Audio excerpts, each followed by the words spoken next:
Hello students, welcome to my channel Foundation Mathematics. I am back with a video on Maxima and Minima. In this video, I shall help you out with a very important sum from the topic, and let's get started. Let's see what is given to us first. We are told that there is a window which is in the form of a rectangle which is surmounted by a semicircular opening. It means that there is a rectangle, say let us name this as ABCD. The window is in the form of a rectangle and there is a semicircular opening on top, and the total perimeter of the window, that means the total length of this boundary, is given to us and it is 10 meter. We have to find out the dimensions of the window which will maximize the entry of light and air. That means basically we have to find out the area. We have to find out the dimensions which is going to maximize the area of the window. So you see, I have taken the length of this window to be 2x units. 2x units is the length of the window and the breadth of the window is y units. So obviously the radius of the semicircle will be half of 2x. So that is going to be x units, right? So let the length of the window be 2x units. Let the length of the window be 2x units. Here it is given in terms of meters, so I can write this in terms of meters, and its breadth is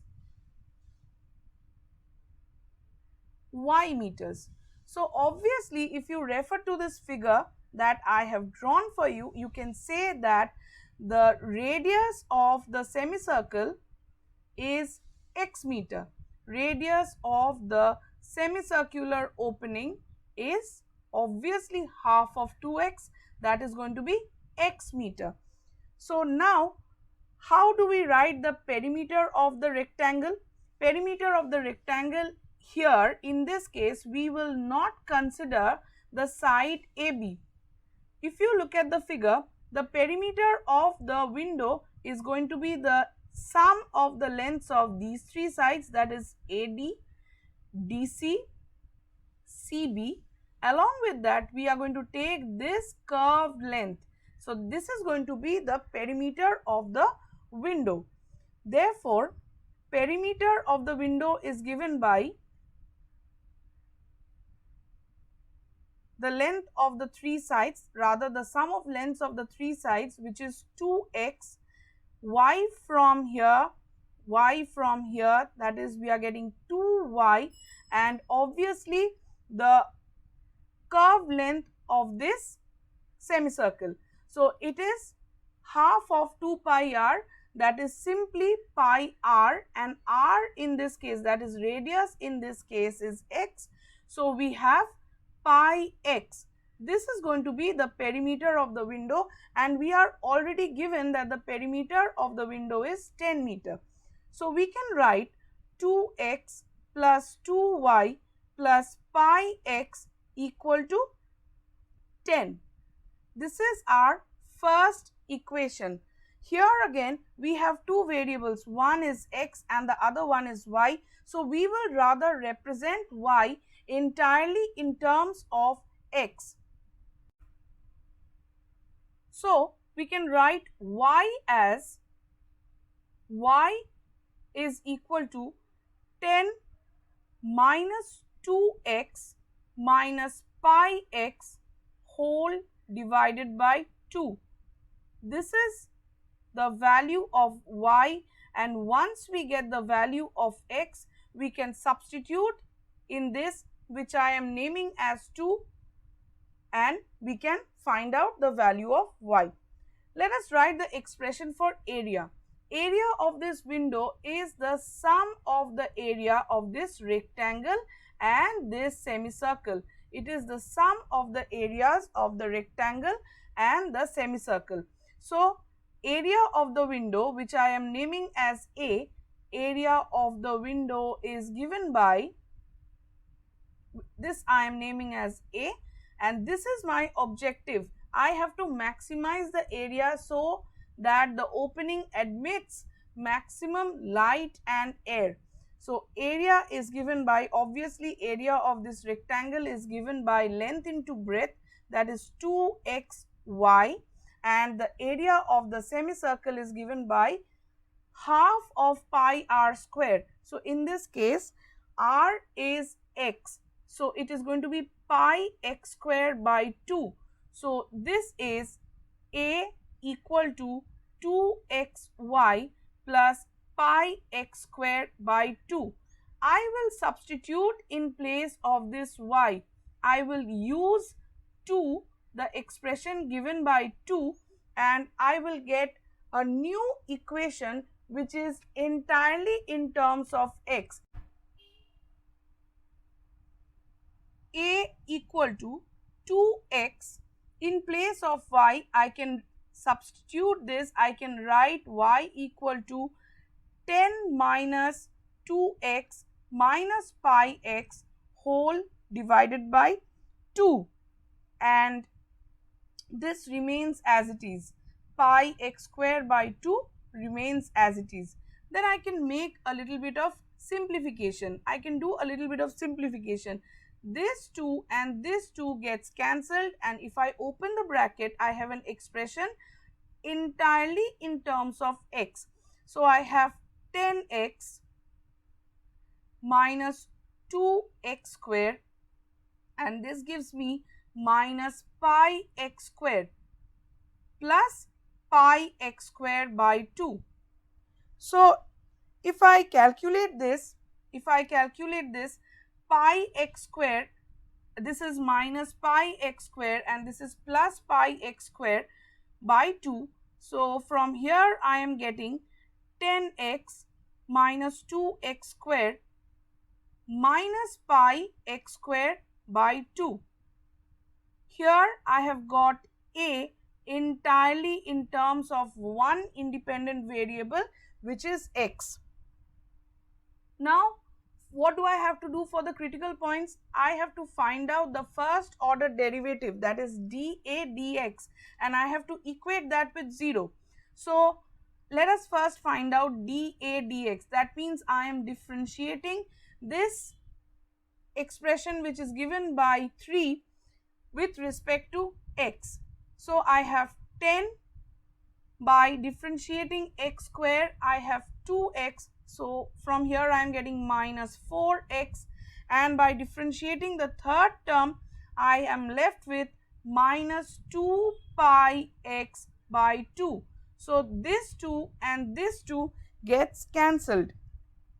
So from here I am getting dA dx equal to 10 minus 4x minus pi x. I can rather factorize this and I can take x common from these two, right? So I have 10, I am taking minus x common, so this gives me 4 plus pi. Let us find out the second order derivative from here.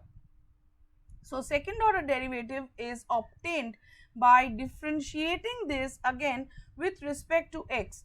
So we have d2a dx2. If I differentiate this with respect to x, this is what I am getting. Derivative of 10 with respect to x gives me 0, and since 4 plus pi is a constant, this on differentiation with respect to x gives me minus of 4 plus pi. So I am getting minus of 4 plus pi, which is definitely a constant. Whatever be the value of x, this is always going to be negative. Now for the critical points, we will equate dA dx, that is the first order derivative of a with respect to x. We will equate that with 0. So for critical points, what do we have? We have dA dx equal to 0. dA dx equal to 0 gives me 10 minus x into 4 plus pi equal to 0. So this gives me x into 4 plus pi equals to 10. So x is 10 by 4 plus pi. Now that I have got the value of x, I can substitute this in equation 2 so that I can evaluate y. So I have from equation 2 y equal to 10 minus 2x minus pi x whole divided by 2. So this can be written as 5, 10 by 2 is 5, minus x by 2, I am taking minus x common from this and this, so I am left with 2 plus pi. Now in place of x, I can put this value to get the value of y, and hence I will get the dimensions of the window, which is going to maximize the area. So I have y equal to 5 minus 10 by 4 plus pi into 2 plus pi by 2. So this gives me 5 into 4 plus pi minus 5 into 2 plus pi whole divided by 4 plus pi. On simplification, I get 5 into 4 is 20, that means this one, and 5 into 2 is 10, so it is 20 minus 10 plus 5 pi minus 5 pi. So plus 5 pi and minus 5 pi gets cancelled, and the denominator is 4 plus pi. So I am getting y equal to 10 by 4 plus pi, and we have already checked that since the second order derivative, that is d2a dx2, is constant, and it is basically a negative constant, irrespective of the values of x and y, this is going to be negative. So we can say that for this dimension of the window, that is when the length is 2x and the breadth is y, the area will be maximum so as to admit maximum light and air. So we can say that length of the window is 2x, which is 20. With this I am multiplying 2. So with this is 20 by 4 plus pi meter, and breadth of the window, which is equal to y, is given by 10 by 4 plus pi meter. So this is the dimension of the window, and obviously the radius of the semicircle is x, which is 10 by 4 plus pi, that is half of this. So I hope you have found this video useful, and for more such videos, please subscribe to my channel. Thank you.